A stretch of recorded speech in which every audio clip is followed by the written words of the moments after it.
So then we are back with more understandings from the time of the Second Tabernacle service, refined in the Aramaic English translation of the Word. This translation comes from the original manuscripts of the prophets of the Tzayelic lineage. So then we can understand the time of the end. As per Yirmiyahu the prophet, we find a layer of understanding of the spring feast, the autumn feast, and also the returning of the cities of the Messiah laid waste for many centuries. From this portion of the Holy Scripture, we find then Yirmiyahu explaining then the spring feast, known then as the Holy Mikra. Back then was then the Holy Moed or Moadim as plural. Then you find in Leviticus the 23rd chapter from the 1st verse through the 21st verse precisely then what the Messiah was involved with when he was then in the temple. While he was reading it, he then gave the Megillah or then the Holy Scripture because he did not read the section of it regarding then the autumn feast or the vengeance. So let's understand then what's going on in the world, and let's try to establish how then this autumn feast must take place and what kind of a combat can we expect at the end. It's very important then, before going this far, the scripture must be then layered from the Tzayelic lineage. There are a couple of scripture. One of them is the Tzayelic lineage, the original manuscripts from the Hebrews. The second is Greco-Roman translation, and those translations are not very precise. However, let's try and understand why they are not precise. Because the Greco and the Romans, they try their best to get the information out of the Hebraic scripture, but they did not understand the structure of the holy instructions. So then they were reading line by line, and they were trying to make sense from events where they were not even part of. But then as we can read then the writings of Shaliach Shaul, he was explaining then why we should not be ignorant of this time, and then we should be very acquainted with the times and the seasons, because the holy instructions or the Torah is then the great event yet to come. How can we establish then the time of the end? Firstly then, let's read a bit of Zephaniah, because regarding the Greco and the Romans, let's try establish then, when they were translating Genesis or Bereshit, the section regarding the Lot and his wife, why then the Greco and the Romans decided they should have a statue of salt. Let's read then from Zephaniah, other than the understanding of the Greco-Roman, so then we are more acquainted with the truth.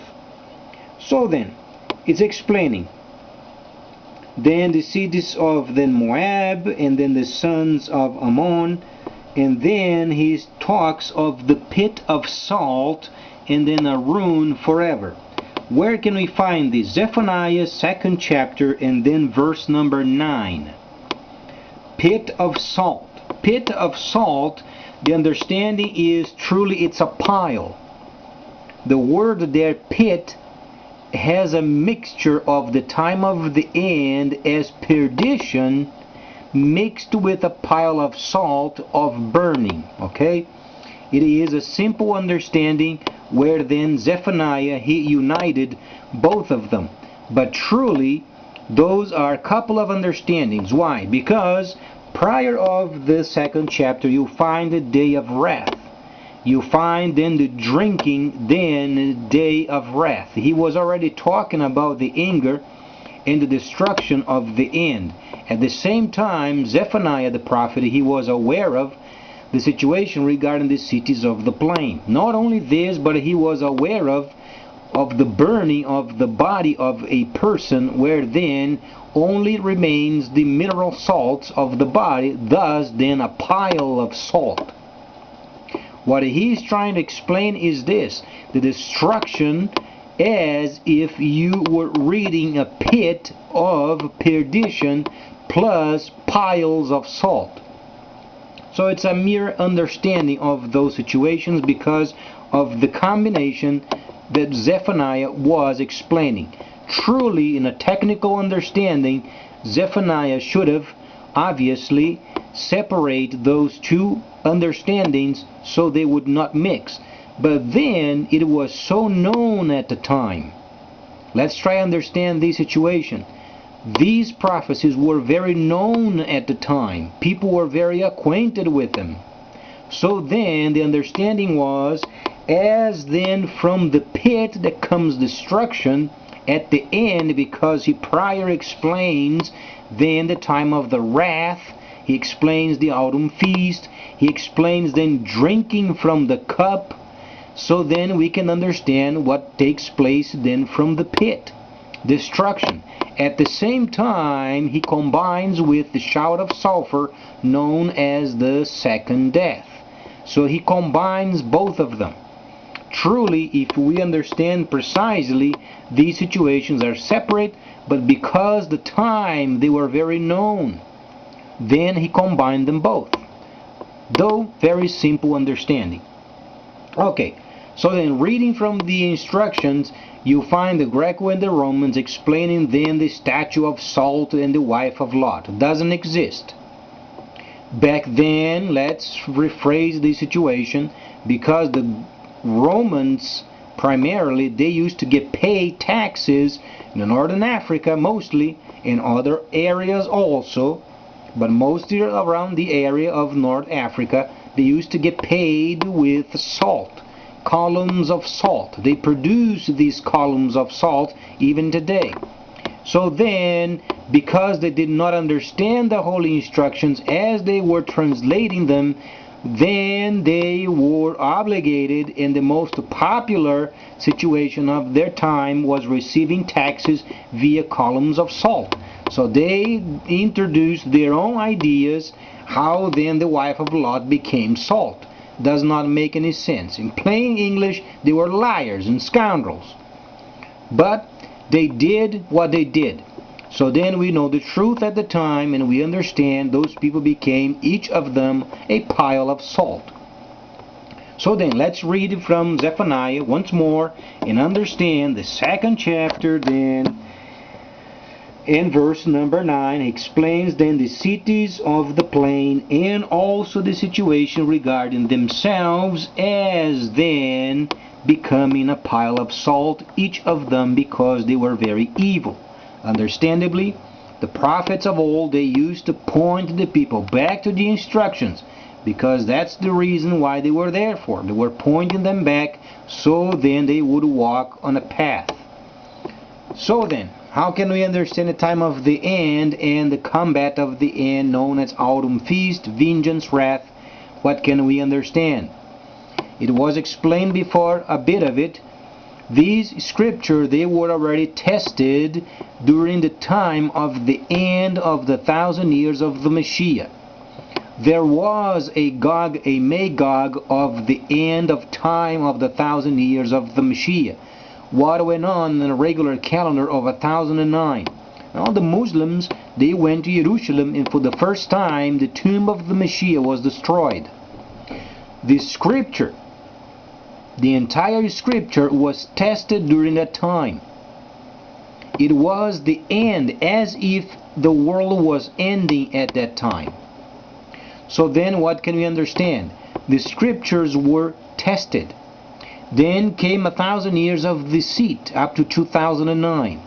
In 2010 it started the restoration period, and then we are reviving. We are re-experiencing the scriptures as they were at the end of 1009, except the autumn feast. So let's understand. Gog and Magog of their time, of the time of 1009, those were already gone. So as we read, it's a reflection. You read Gog and Magog of 1009, and then you reread Gog and Magog of our time.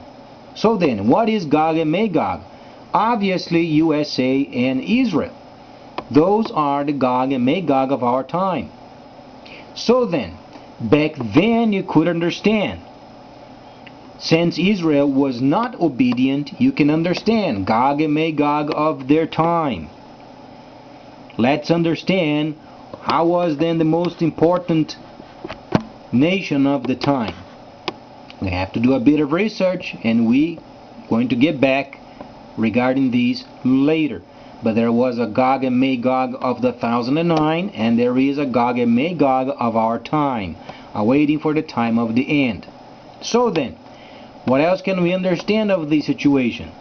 Very simply, we are first and foremost lining up ourselves then for the tabernacling on the land of Cush, northern Sudan, as the first place where then tabernacling must return, precisely where Yohanan was at, because the prophet knew. The prophet's not playing games. As we can understand, 1009 there was a Gog and Magog and the ending of the 1,000 years of the Messiah, so as the prophet knew where then the Shaliach was at during his time. What can we understand?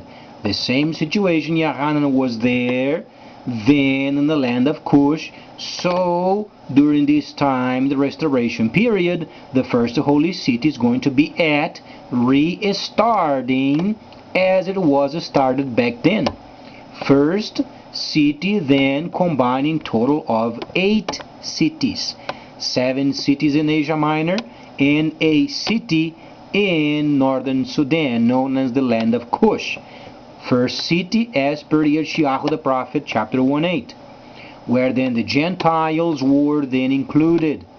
As you can understand, explains of the spring feast, explain then the times and the seasons, explain the regular Moadim, or the regular Moad of autumn feast, but not the wrath yet. Not until the 7 cities and the other cities yet coming are then rebuilt, as many as the Creator wants them built. For us is understanding then the instructions so we can have the best outcome of the situation. So we are not blind and not ignorant of what's coming. So then, what else can we explain of this? As precisely as it was in 1009, so precisely shall it be when the time comes.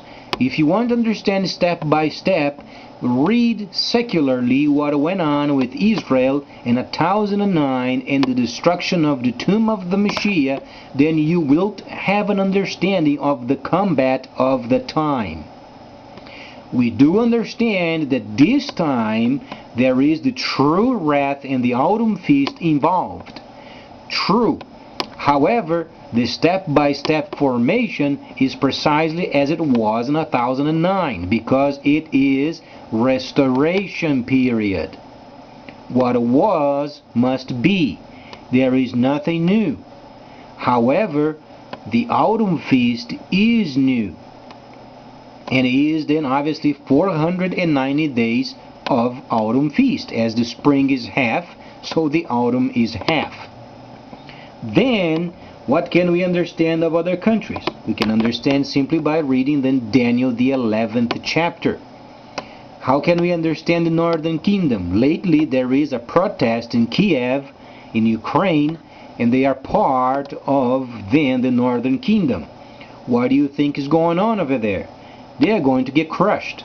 As far as the protests, they are not going anywhere. Because when we read then the 11th chapter of Daniel, you can read the instructions and you find very precisely whatsoever then the king of the north wants shall be done. He will do as per his wishes, because there is a mandate to do the work upon the northern kingdom. How can we understand this? Very simply. Mr. Putin went then to the Koreans, South Korea, and he made a deal. There is then plans of then manufacturing airplanes and also ships. You can understand then later when you read then the Northern Kingdom coming with much equipment, you can understand also the aircrafts Antonov brand, they are built then in Kiev or in Ukraine. There are lots of areas there where they built then the military aircrafts, and you can understand what's going to become of the area. If you like it or not, we are reading them from the Holy Instructions, and shall be done as per the instruction. Where do we find these then? 11th chapter of Daniel. You find then the Northern Kingdom. You find then the Southern Kingdom, and you find then the Eastern Kingdom. Obviously then the socialism adopted by China is the same socialism that's going to be adopted by the Soviet Union and also Africa.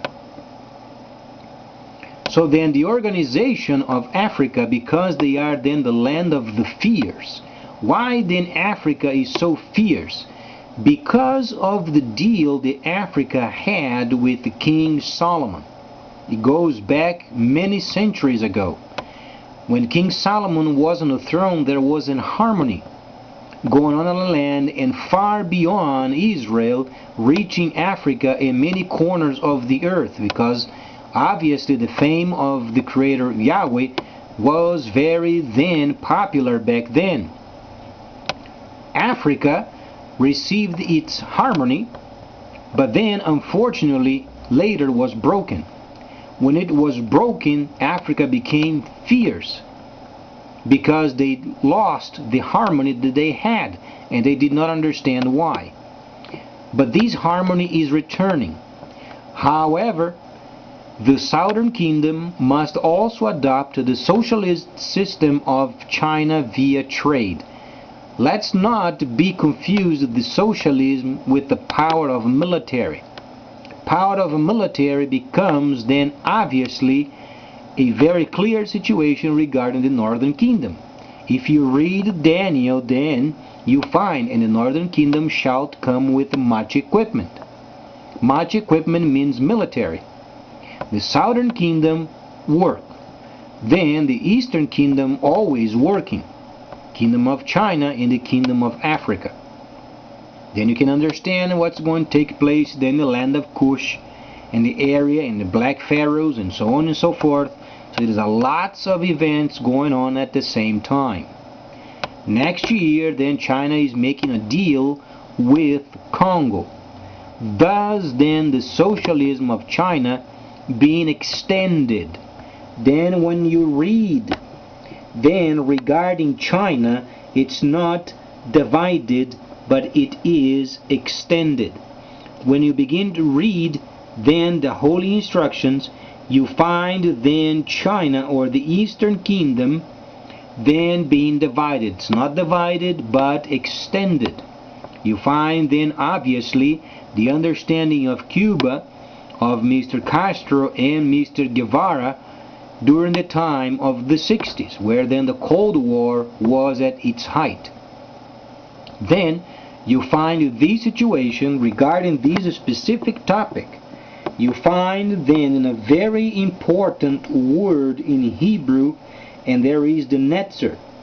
But this netzer is not a netzer of the Mashiach.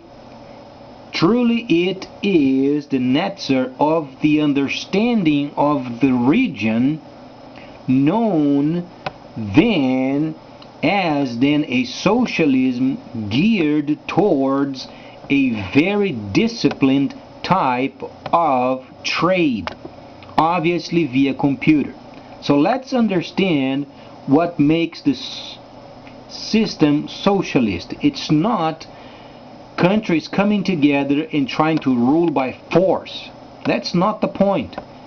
The point is when the computer becomes involved, then precision is a must. You must be acquainted with your computerized system, and the exercise of doing so in itself, it's a very high type of organization where then you can interpret as socialism. but it's not done by force. It's because the nature of the computer involved with trade. Very simple. When you read the rest of it, then you can understand later. Then the northern kingdom shall come with much equipment. Then you understand it's the northern kingdom. Then later comes the exactor, that's China. Then later comes the overflow, the other countries being involved then in Congo. So then, let's talk regarding Congo and Cuba. Back then, during the time of United States and the Soviet Union, there was obviously the Cold War. Then Cuba was involved with the Congo. Congo is very rich in minerals, as we understand. Yirmiyahu the prophet, from his time, he said, woe to the land beyond the rivers of Ethiopia, because he's explaining then the land of the furious regarding in our time Congo, because it is the most rich place in this world.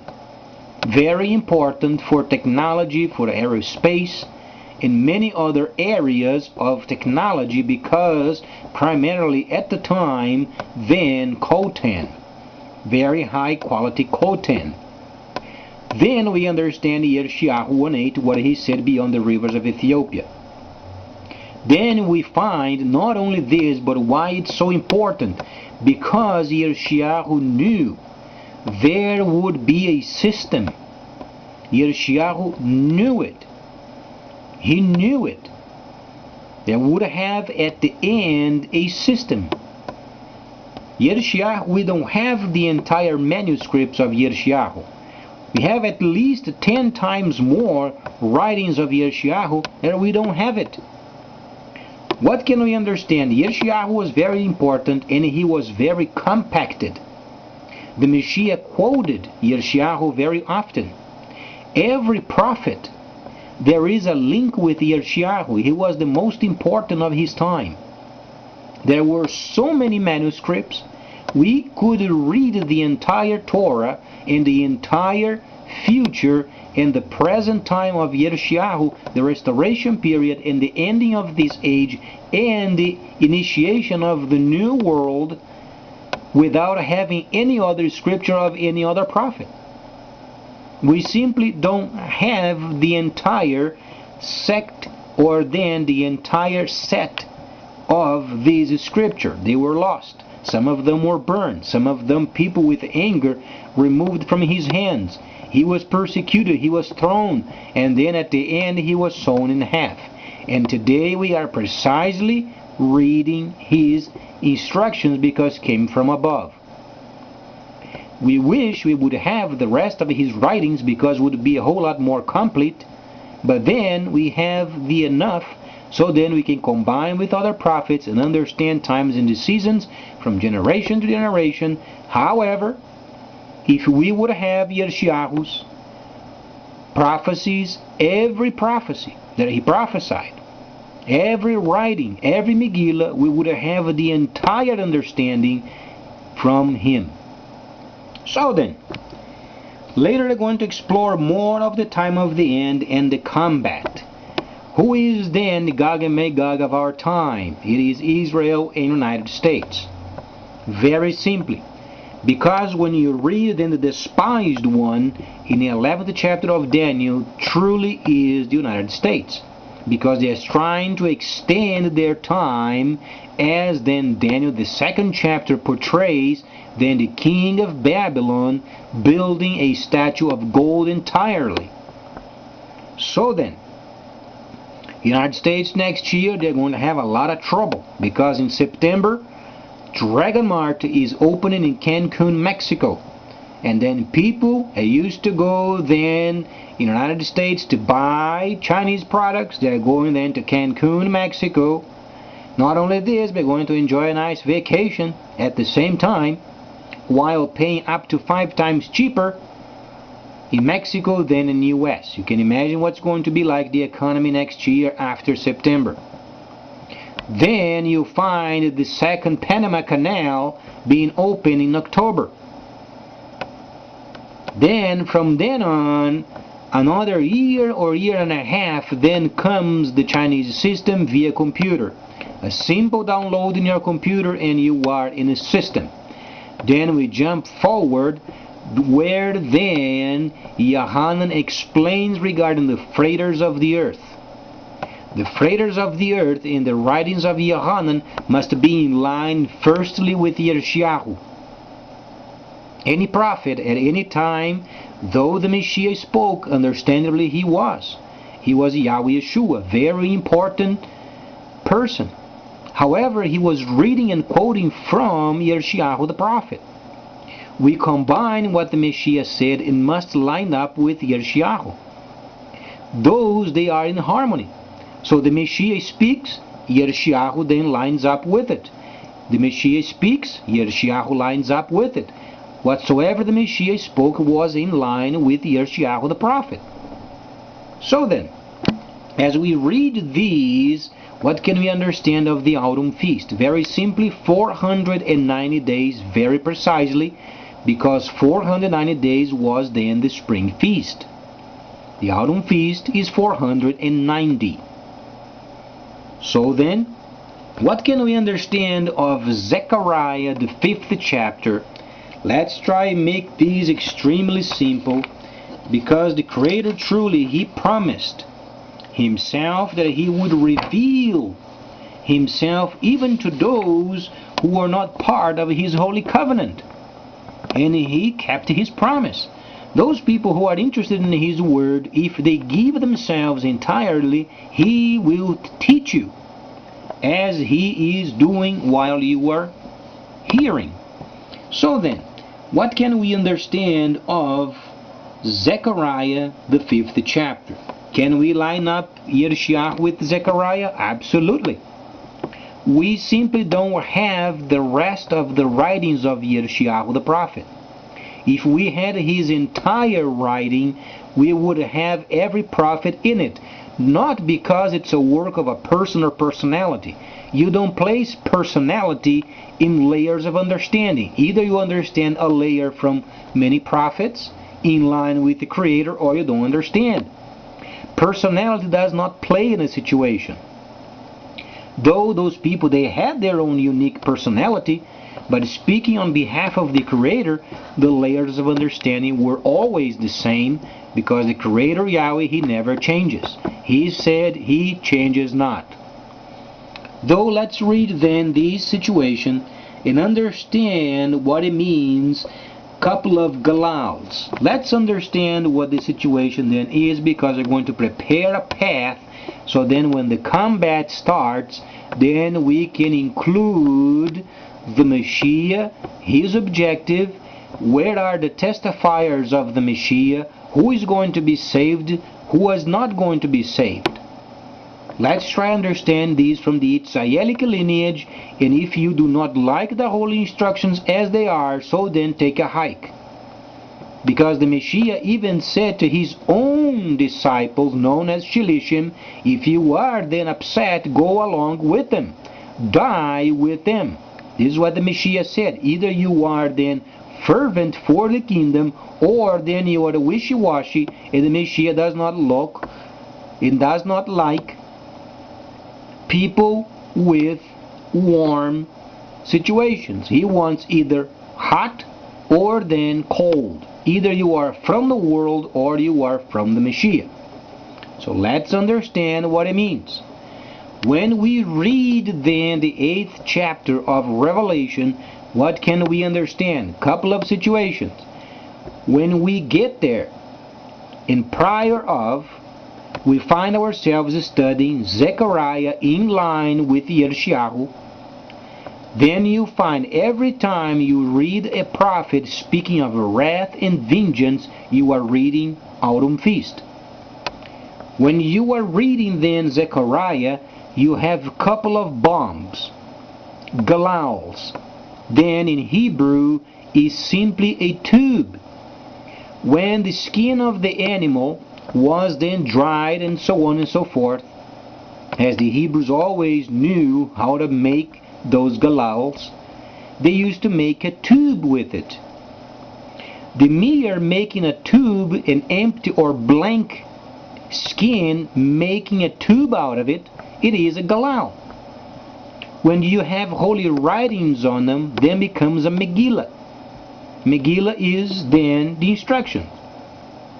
Galals is simple fact. When you finish then with a skin, you simply make a tube out of it. Thus galal. Plural for us understanding English would be simply galals. Okay? Let's understand that one of them is then 10 cubits, the other 20 cubits. What can we understand of Gog and Magog, Israel, United States? What Israel does not like? Israel does not like its own brother. That's why they are so screwed up people that they hate their own brother. Can you imagine they standing up before the Creator? How can you hate your own brother? Well, they do hate then their own brother, because they hate then Ishmael. Ishmael was a king. That's why then in the 62nd chapter of Yeshayahu, then there is a restoration of the beauty of Ishmael, explaining then what it means, the trade being restored. What is the second? 20 cubits. It's higher, more powerful. Who is going to release what on whom? You find Israel. Then a short distance from its place, and then Arabia. From Israel to Arabia is not very far. What can you understand of 10 and 20? Then you find an atomic bomb of 10 cubits high, because the distance from Israel and Arabia is not very far. However, the 20 cubits, what can you understand of the United States? Who does not like United States? Obviously China, because it's taken over the world. You don't have to go very far to understand what they are going to do with a bomb of 20 cubits. So then Gog and Magog, you find then tabernacling on the land of Cush, and then when the time comes, then you find Revelation, the 8th chapter, where you then expect then the sea, the third part of the sea, destroyed. What can you understand of the ocean being destroyed when Arabia is then exploded, at least those deposits of oil, and then the gushing of the oil into the sea? It's very evident. The second then on land. You can understand what the U.S. will to do with China. You don't have to go very far to understand then a bomb being launched and then upon the land. Thus then the pit. From those places then comes the pit. The understanding of the pit is singular. How many pits? Couple of pits. Why couple of pits? Because you have to understand the burden of Arabia. It's another topic that you find in Yeshayahu the prophet. You have to read Yeshayahu the prophet. It's always then the reference point. The burden of Arabia is the 10 cubits launched by Israel. Then you find then the land and then the pit coming then from China. Then comes the autumn feast. So then we already have an idea what's coming in the future. At the moment we are expecting then next year Mr. Xi and Mr. Kabila making a deal. So then we move on then to Daniel the 11th chapter and the 5th verse. At the moment we are precisely then in the 11th chapter and the 4th verse. That's where we are at, awaiting for 11:5, and then the first chapter of Ezekiel, the big machine of synchronisms then starting. It is a whole situation taking place. Not every synchronism is going to start up at the same time. Try to understand. There is a section of it starting, and then another section, and another section, and then a couple of them together, and then 4 of them together, and then 5 of them together, until you get the entire instruction. synchronized with the world at the end. If you don't think so, then you are ignorant. Because Yirmiyahu the prophet, he knew this machine. The circle of the earth, when the Yirmiyahu was explaining, he was not only having a vision of the planet, he saw the machine of Ezekiel, the first chapter. They have to line up. As this machine is then completely synchronized, then the entire world is in line with it. Thus then the Creator in line with His holy instructions and awaiting the autumn feast. For us then it is step by step. When the time comes, the entire holy instruction is going to be precisely then in Yirmiyahu the prophet first, where he was then set of the circle of the earth. It's a big machine, where then Ezekiel, the first chapter, was explaining. However, Yirmiyahu the prophet did explain the machine. We only don't have the writings in front of us, but he did. He truly did. Because the Messiah, most often, he was quoting from the prophecies of Yirmiyahu. Let's understand then another section that can prove for those who are scoundrels and so doubtful. Let's understand what went on. When the Messiah ascended, there was a period of transition of roughly 100 years until Yohanan started the first holy city on the land of Cush. Why do you think then Yohanan went so far down, so far away from Asia? Because of the persecution. Yirmiyahu the prophet was so complete, and the Messiah came to complete whatsoever Yirmiyahu had mentioned. People were absolutely revolted and angry because they were evil. They did perceive evil in them, and rather than doing what Shaliach Shaul said, renew the mind with the holy instructions, then they want to take on the responsibility on their own. And the first situation takes place then is anger. Thus the great persecution. Yohanan went as far south as the northern Africa because there he was saved. That's why then Yirmiyahu the prophet, chapter 1:8 explains, then woe to the land beyond the rivers of Ethiopia, and he explains also of the land of Cush and the returning of tabernacling. We're going to tackle this more later, because then we have to have these understandings layered up, yet not synchronized. There is another action that must be taken in consideration. Not only understanding the layers of understanding, but then later the synchronisms of these layers at the same time.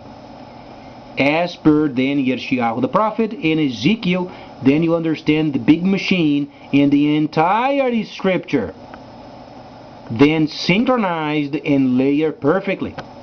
So then we can understand more of these later. Please stay tuned, much more coming up.